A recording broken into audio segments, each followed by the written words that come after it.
In the cracked heart of Brooklyn, where sirens cried louder than lullabies and the scent of asphalt lingered even in winter, stood a fading brick apartment complex that time had nearly forgotten, tucked inside on the fourth floor.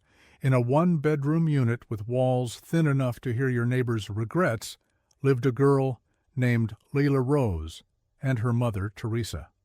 Leila was born blind. No doctor ever figured out exactly why. It wasn't genetic nor caused by trauma, just one of those quiet mysteries the universe sometimes drops on doorstep after doorstep. But if Leila ever mourned the world she couldn't see, she never showed it. Her milky, pale eyes were always wide and curious, scanning a darkness only she knew. What others called a disability, Teresa simply called a difference. And in a world that didn't hand out kindness freely, Leila would need every bit of strength her mother could offer. Teresa worked 3 jobs. Mornings began with cleaning apartments in Manhattan, luxury towers with marble floors and doormen who never met her eyes. In the afternoon she cashiered at a corner bodega, ringing up everything from diapers to malt liquor, with aching feet and a practiced smile. And in the deep hours of night, when most of Brooklyn slept, she folded linens at a 24-hour laundromat, run by a man who barely spoke and paid mostly in cash. Every shift was a war with exhaustion, but Teresa fought it without complaint. She never missed Leila's breakfast. She never skipped a bedtime story, even if she had to read it with one eye open and her head leaning against the frame of Leila's bunk. Some nights, she'd whisper tales about a world where blindness was a superpower, where Leila could hear people's thoughts, sense lies through vibrations in the air, and move through the world like a shadow with a purpose. And every morning, Leila would wake up believing she could be that girl. The neighborhood was unforgiving. Broken glass littered the sidewalks like breadcrumbs to nowhere. Gunshots weren't shocking. They were punctuation. The kids on the block didn't bully Leila out of malice. They simply didn't understand her. To them, she was strange, a girl who never met your eyes, who walked with a cane, who sometimes mumbled to herself as if the wind was speaking only to her. Some called her Batgirl, mocking her sharp hearing. Others just ignored her, and in some ways, that was worse. But Leila found magic where others didn't. She could hear the subway rumble from 5 blocks away and named the number of cars by the way the ground vibrated. She could tell when her mother was smiling just by the sound of her breath. She could recognize every neighbor by the way they walked. Mr. Rodriguez's limp and wheeze, Mrs. Lee's hurried slippers, the twin boys' clumsy stomping. The world to Leila wasn't color or light. It was texture, tone, and touch. Her favorite place in the world was their kitchen, not because of the peeling linoleum or the ancient stove that coughed when lit, but because of the radio. A dented, half-broken FM player sat on the windowsill, its antenna bent like an arthritic finger. Every day, as Teresa cooked eggs or pasta or rice, whatever was cheapest at the food pantry, music poured from that radio, jazz, soul, classical, pop. Leila didn't care what played. To her, music wasn't background noise. It was a landscape, a voice, a friend. By the age of 5, Leila could hum Beethoven by memory and tap out jazz rhythms with spoons on the table. She would play along with every commercial jingle, mimicking melodies she heard only once. Teresa took notice. "You've got music in your bones, baby," she'd say, pressing a kiss to her forehead. "You hear with your soul." But music wasn't something they could afford to chase. Lessons cost money, instruments cost more, and survival came first: rent, food, heat. Still, Teresa did what she could. One winter, after a particularly brutal snowstorm, she found an old broken keyboard left in a trash pile outside a brownstone. One speaker was cracked, several keys stuck, but it turned on. Teresa dragged it up 4 flights of stairs like it was treasure. And to Leila, it was. That keyboard became Leila's world. She'd sit cross-legged on the floor for hours, touching the keys like Braille, learning how each one felt and sounded. She didn't know the names of the notes. She didn't care. Her fingers danced instinctively, guided not by sight, not even by theory, but by something deeper, a feeling, a pull, as if music was being channeled through her from somewhere else. The apartment walls were thin, and soon the neighbors heard her. At first they were annoyed, but over time their irritation softened into silence, then into admiration. The grumpy man downstairs who used to bang on his ceiling with a broomstick stopped altogether. The woman next door, who worked nights and rarely smiled, began leaving Lila little treats. Sheet music, not that Lila could read it, headphones, even a padded bench to sit on. But still, not everyone was kind. When Teresa tried to enroll Lila in a weekend music program at the community center, they turned her away. "We don't have the resources to accommodate special needs," the woman at the desk had whispered. Teresa had smiled politely, holding Lila's hand tight. They walked home in silence that day. That night, Layla played until her fingers cramped. Teresa would often look at her daughter, seated in front of that broken keyboard, bathed in moonlight leaking through the blinds, and wonder, what would the world see if they stopped looking at what she lacked and started listening to what she had? Because in their tiny, tired apartment in Brooklyn, where every dollar was stretched and every day was a mountain, something miraculous was growing. Not in plain sight, but in plain sound. A girl with no vision, who saw more through music than most people ever would, through eyes. It happened on a Tuesday. Teresa had just finished her shift at the bodega and had to be back at the laundromat by 10 p.m. But in the few hours in between, she decided to take Lila somewhere new, a rare outing. It wasn't far, just the local community center a few blocks away. The brick building had peeling paint, a leaky roof, and a staff that rotated too often. But they offered free crafts and safe supervision, and, for Teresa, that was enough. Lila had never been inside before.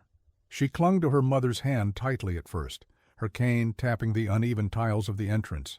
The air smelled like old mop water and crayons. But to Lila it was exciting. New footsteps, new voices, new sounds bouncing off walls, shaped differently than home. Teresa whispered that she'd be back in 2 hours. Lila nodded, even though her chest tightened the way it always did when her mother left. Still, she stayed strong. Her mother needed rest, and Lila didn't want to add another weight to the pile already on her back. At first, Lila just sat quietly in a corner, listening to the other kids talk and play. Some were drawing, some were arguing over checkers, others moved past her without a second glance. But then she heard something, faint, hidden behind a closed door down the hall. Notes, real notes. It was a piano. No one else seemed to notice it, but Lila's ears zeroed in like radar. The sound was rough, some of the keys out of tune, but it was unmistakable. Her curiosity tugged at her like an invisible hand. She stood up slowly, using her cane to guide her, and tiptoed down the hall toward the room. Inside, dim light spilled across dusty shelves. The piano was old, half covered in a sheet, forgotten in the corner of what used to be the art room.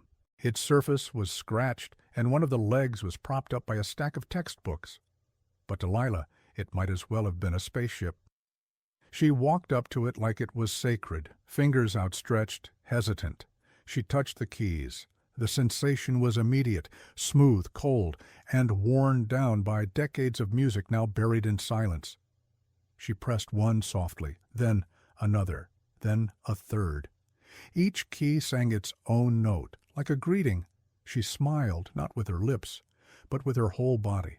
And then she played. At first it was nothing, random taps, slow and unsure. But soon her hands began to wander with intent. She mimicked a jingle from the radio, something she'd heard just yesterday while Teresa cooked dinner. She found the right notes purely by memory, recreating it piece by piece.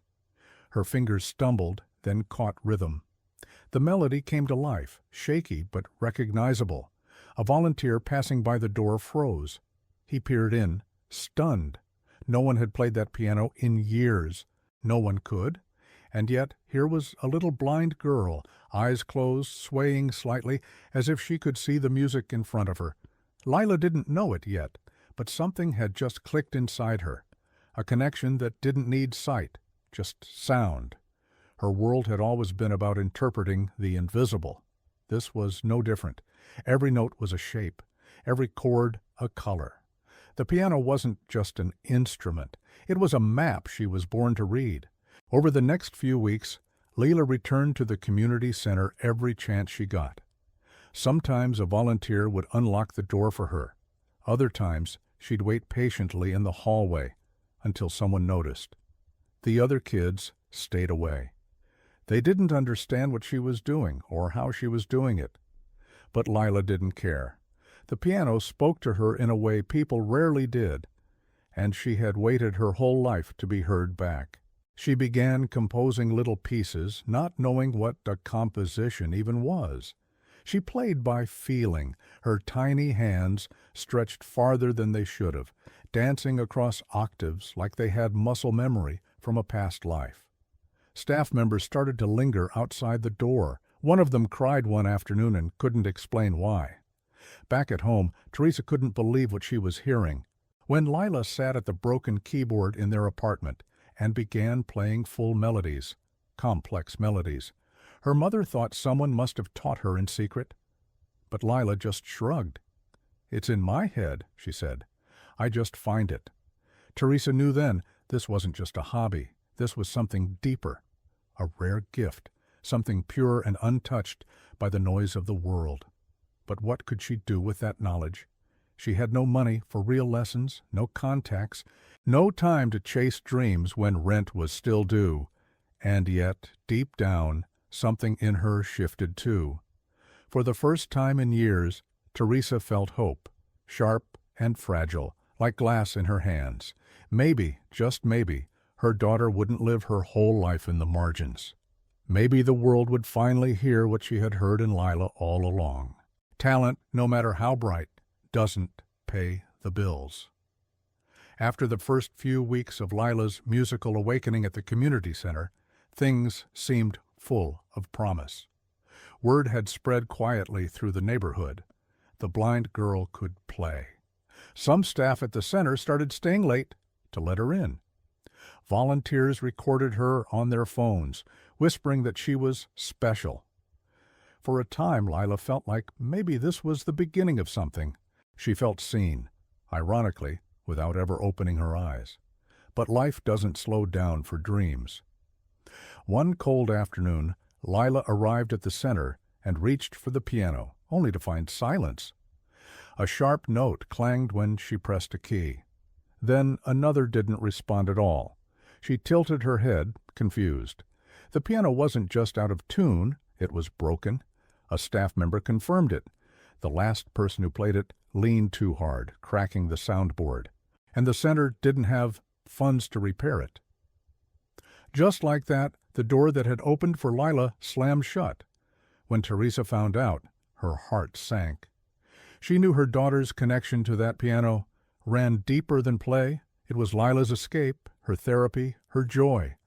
So that night, after a 10-hour shift and aching joints, Teresa stayed up sketching. She took cardboard from old boxes, a ruler, and a Sharpie, and created a paper piano, drawing all 88 keys by hand. She laid it across their kitchen table with an apologetic smile. "It's not perfect," she whispered, "but it's better than nothing." To Lila, it was more than cardboard and ink. It was hope. And so she practiced, without sound. Her fingers floated across imaginary keys, playing pieces only she could hear. The neighbors couldn't hear the music anymore, but they could see her hands moving in the air like wind chimes. Some looked through their peepholes and shook their heads. One woman scoffed, "That girl thinks she's Beethoven." Another murmured, "Somebody needs to tell her the truth. She's blind. It's not happening." Even some of the kids began to mock her. When Lila walked through the building with her cane, she could feel their eyes, hear their whispered jokes. One boy made a piano sound with his mouth every time she passed. Another once crumpled up her cardboard keys and threw them down the stairs, but Lila never said a word. She just picked them up, taped the paper back together, and played on. Teresa noticed how Layla started staying up later and later, practicing by candlelight. Sometimes she would walk into the kitchen at 2 a.m. to find her daughter with her fingers midair, eyes closed, completely still, like she was communing with something no one else could see. It was beautiful. And it was heartbreaking. The paper keyboard didn't make a sound, but Lila could still hear everything in her head. She practiced transitions, experimented with tempo, and even began composing her own pieces, tiny personal songs with no names, born entirely from feeling. Some were soft and sad, others full of rising power, as if she was telling the world, "I'm still here." Teresa wanted so badly to give her more, a real instrument, a teacher, a chance. She started calling schools, churches, even pawn shops. Most turned her away when they learned she had no money. A few were kind, but kindness doesn't pay tuning fees. One man offered to sell her a used keyboard for $150. It might as well have been $10,000. Still, Teresa kept trying. She cut back even more, skipping meals, walking instead of taking the bus, sneaking a second-hand coat from the donation bin at work. Anything to save a little more, a little faster.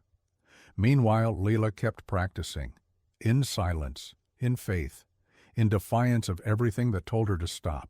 And through it all, she never complained. Not once.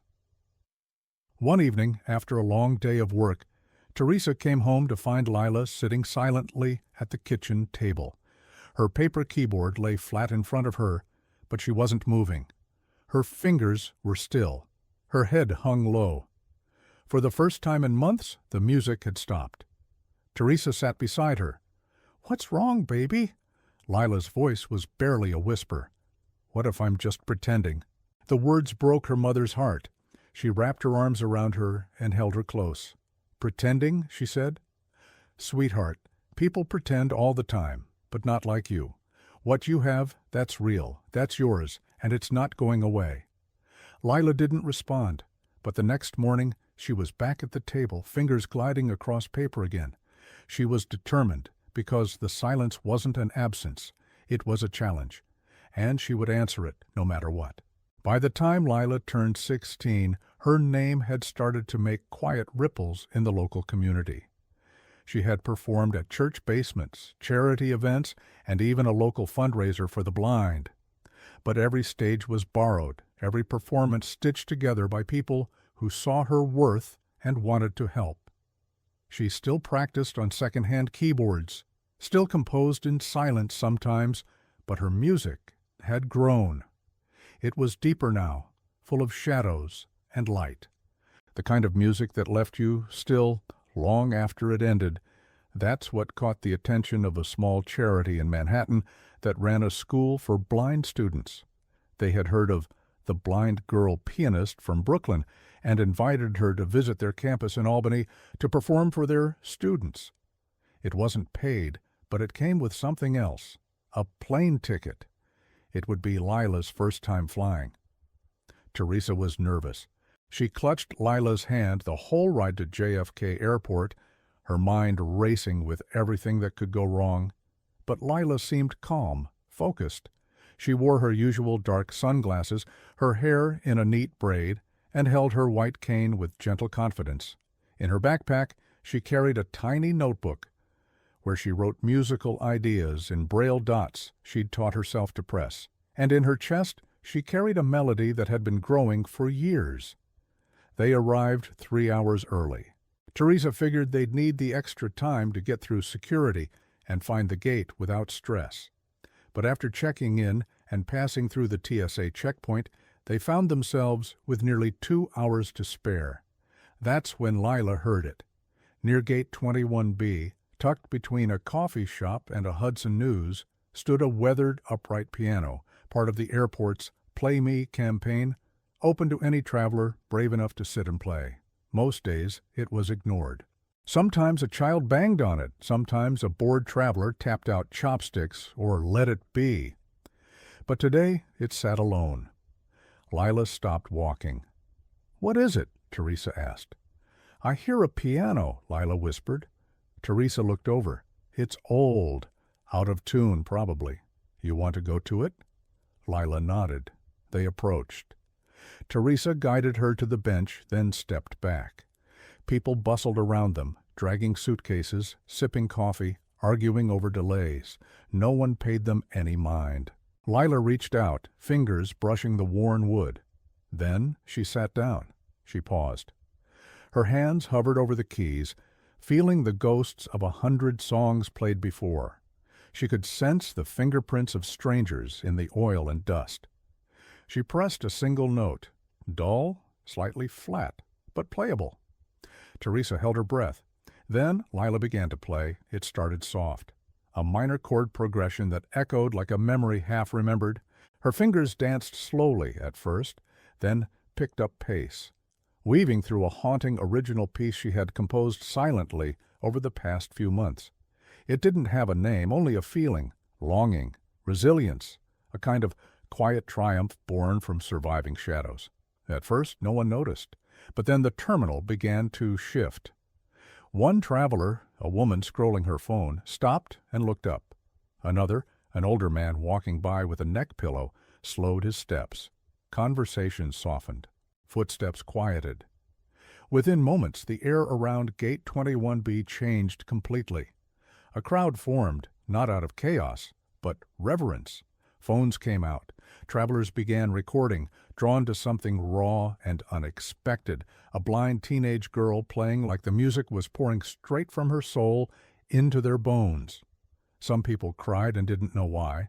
Others simply stood still, afraid to break the moment. And in that crowd, watching silently from a distance, stood Elliot Gray. He was tall, silver-haired, and dressed in all black, a Grammy-winning producer known for discovering unheard voices in strange places. He was on his way back from a canceled studio session in London. Flight delay. Wrong terminal. He'd been walking toward the lounge when he heard it, that sound, not just the notes, but the truth behind them. He didn't move closer. He didn't need to. He just stood there, arms folded, listening. Lila, unaware of everything around her, played on. She couldn't see the crowd, couldn't feel the camera lenses trained on her. But she could hear the silence, the way the terminal had hushed, the way her music now breathed on its own. She ended with a delicate chord, a whisper of a goodbye. Her hands rested gently on the keys, her head slightly bowed. The terminal erupted in applause. Teresa rushed to her side, tears streaming down her cheeks. "You did it, baby," she whispered. "You really did it." Lila turned her face slightly toward the noise, smiling softly. "They listened," she said. And then came a voice, calm, warm, and certain. "That wasn't just music," it said. "That was a message." They turned. Elliot Gray stood a few feet away, his face unreadable, but his eyes kind. He looked at Lila like someone who had just seen a miracle in motion. "Do you know who I am?" he asked gently. Lila shook her head. "No." "I produce music," he said. "And I don't say this often, but I think the world needs to hear you, for real. Would you be willing to make something bigger, something lasting?" Lila hesitated for just a second. Then she nodded. For a moment after the music ended, it felt like time itself had paused. The applause was thunderous, but distant to Lila, like waves crashing from a mile away. She couldn't see the crowd's expressions, the cell phones recording, or the people leaning forward with hands clasped like they'd just witnessed a miracle. All she felt was warmth, in her chest, in her hands, in the air. It was the warmth of finally being heard. Then she heard footsteps, calm, deliberate, approaching the piano. "Excuse me," said a voice, deep and smooth, with the steadiness of someone used to being listened to. "I don't mean to intrude, but that was one of the most moving performances I've ever heard in my life." Teresa tensed, instinctively stepping between the man and her daughter. Lila tilted her head. "Thank you," she said quietly. The man crouched slightly so his voice would meet her level. "My name's Elliot Gray. I produce music. Probably nothing you've heard of, though if you've ever felt something in your bones while listening to a song on the radio, there's a small chance I had something to do with it. Lila smiled faintly. I don't really listen to the radio anymore. I kind of make up my own music. I figured as much, Elliot said. That piece you just played, was it yours? She nodded. It doesn't have a name, it just showed up in my head one day and wouldn't leave. Elliot chuckled, shaking his head in disbelief. Unreal. You didn't learn it from a teacher? No lessons? No, I've never had any, Lila said. Teresa, still unsure, stepped forward. She plays by ear, has since she was 7. We've never had the money for anything fancy. Elliot turned to Teresa, his tone respectful. Well, ma'am, I think she's already beyond fancy. She's the kind of artist people spend years looking for and never find. Teresa raised a skeptical eyebrow. You're saying all this because you heard her play one song in an airport? No, he said. I'm saying this because I've worked with talent my entire life, and what your daughter just did wasn't talent. It was truth. There was a pause. Travelers continued to pass by in the distance. The terminal noise returned to its regular buzz. But here, in this little pocket of stillness, the moment hung, suspended. Elliot stood upright and took out a small, sleek card. I'm not offering a contract or a promise. I just want to offer a session. 1 day, 1 studio. No cost, no strings. Let her play. Let her be heard the way she deserves to be heard. That's all. He handed the card to Teresa. She didn't take it right away. I've heard this kind of thing before, she said slowly. People offer big dreams. Then there's fine print and heartbreak. Elliot didn't flinch. I understand, and you should be cautious. Protect her. That's your job. But let me tell you mine. I find sound that matters, and your daughter's music, it matters. Teresa looked at Lila. Her daughter's face was glowing, not with pride, but with something deeper, hope, possibility, that dangerous spark that parents are terrified of. Because if the world crushes it, it doesn't come back the same. But for once, Teresa didn't see fear in Lila's expression. She saw certainty, like the girl already knew this was the right door. She just needed her mother to open it. Teresa reached out and took the card. Just 1 session, she said. Elliot nodded. One's all I need. The studio was in Soho, Manhattan. Teresa had never even been to Soho before. It felt like another world entirely, whitewashed buildings with steel fire escapes, boutique stores, and people who moved like they had secrets worth keeping. The studio itself was unassuming from the outside, a gray door between a juice bar and a bookstore. But inside, a cathedral of sound. Walls padded with acoustic foam, a glass booth, a grand piano that gleamed like it had been born from moonlight. Lila stepped inside like she'd come home. The engineer, a quiet man named Marcus, was already rolling tape as Lila took her seat. Elliot had told them to let her play however she wanted. No structure, no pressure, just play. She began with the same piece from the airport, but this time it was richer. The acoustics caught every breath, every tiny shift in pressure. Then she moved into new territory, fragments of other songs, melodies she hadn't even told Teresa about, pieces she'd written late at night when no one was listening. Now, the whole world would be. Behind the glass, Elliot didn't speak. He didn't take notes.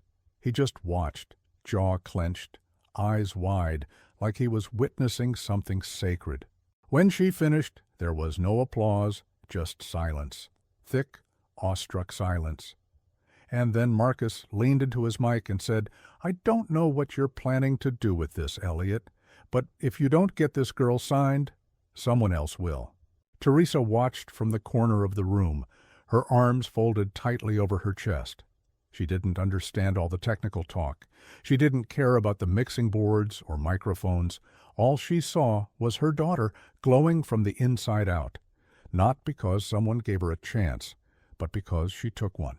The studio session was only supposed to be a test, a chance for Lila to play without pressure, a quiet exploration of what might be possible. But from the very first note, it became clear this was no ordinary recording.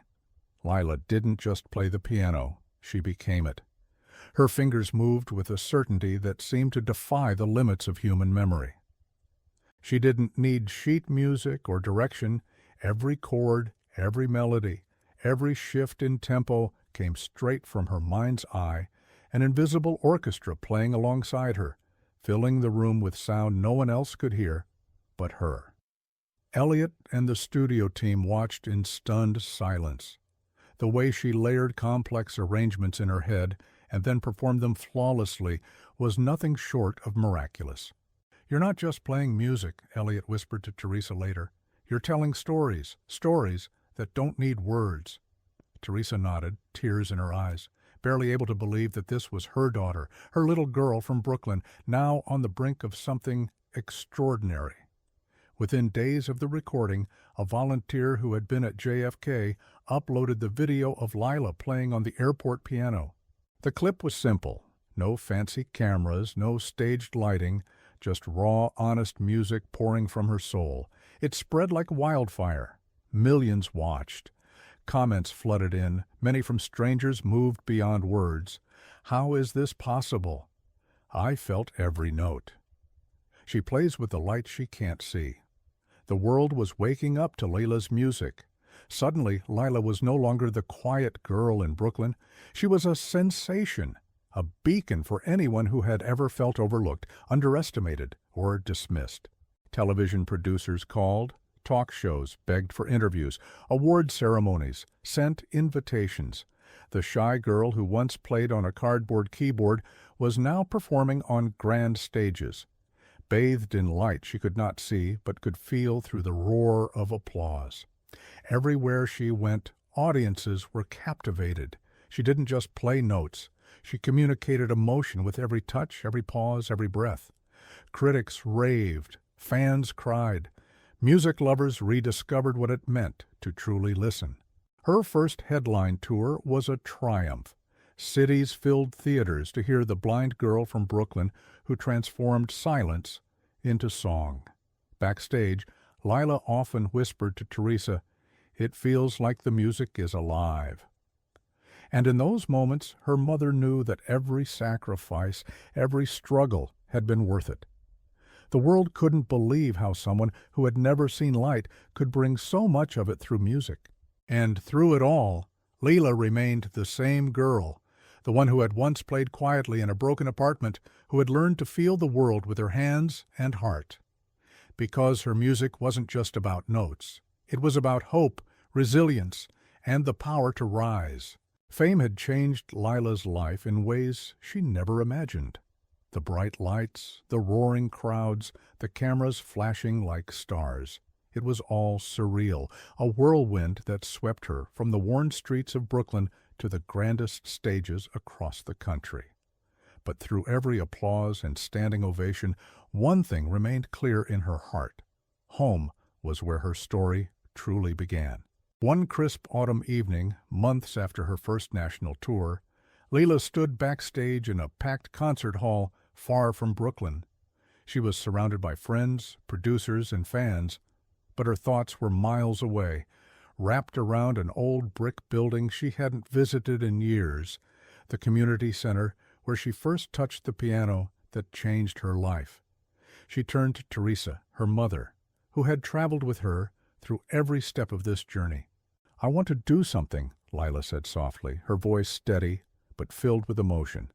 "I want to give back to the place that gave me my first chance." Teresa smiled, eyes glistening.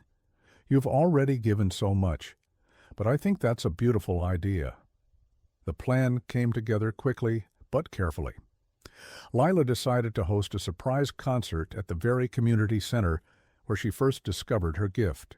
The old piano, long broken and silent, was restored with the funds from Lila's own foundation, created to support disadvantaged kids like her, those who dreamed of more but lacked the means. When the day arrived, the center buzzed with excitement and disbelief. Neighbors, volunteers, children, and families gathered in the small auditorium, filling every seat.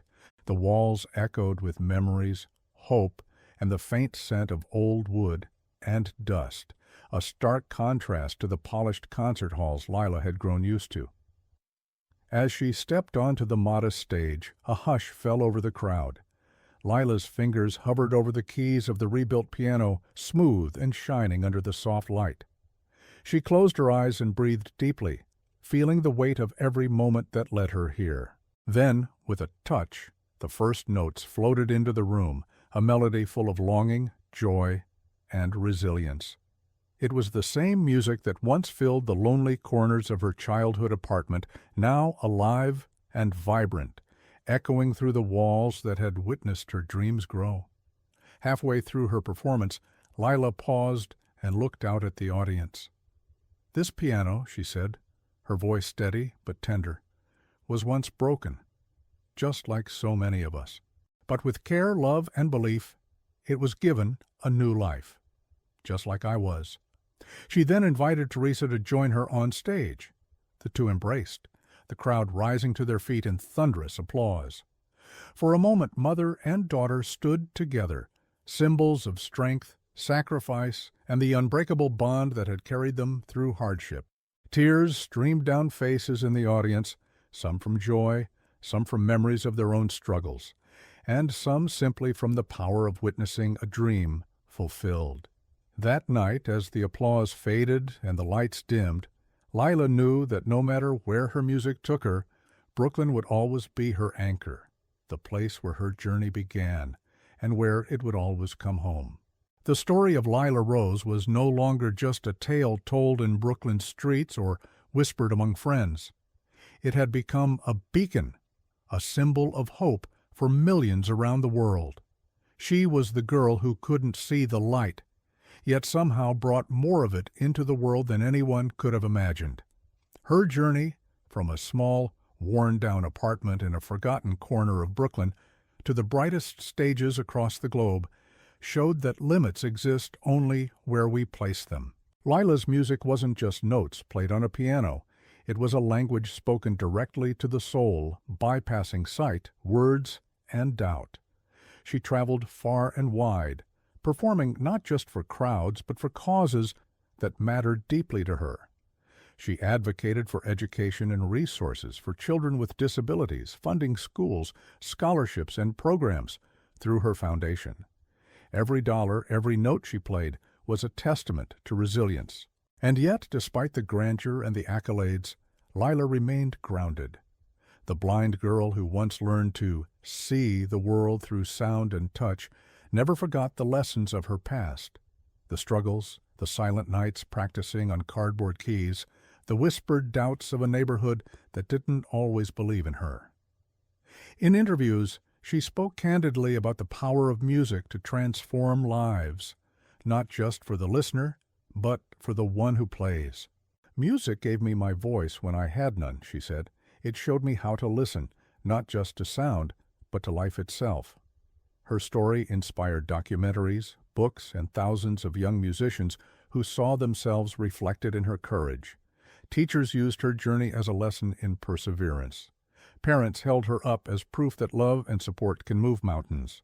But the most profound impact was the one no camera could capture. The quiet moments when someone, somewhere, turned on her music and felt less alone. Because Lila Rose didn't just play the piano. She made the world listen. She was living proof that even in the darkest places, light could be found, and that sometimes the most extraordinary vision comes from those who see with their hearts. As she once said on a small stage in Brooklyn, "I may not see the colors of the world, but through music I feel its beauty every day, and that's a sight worth sharing."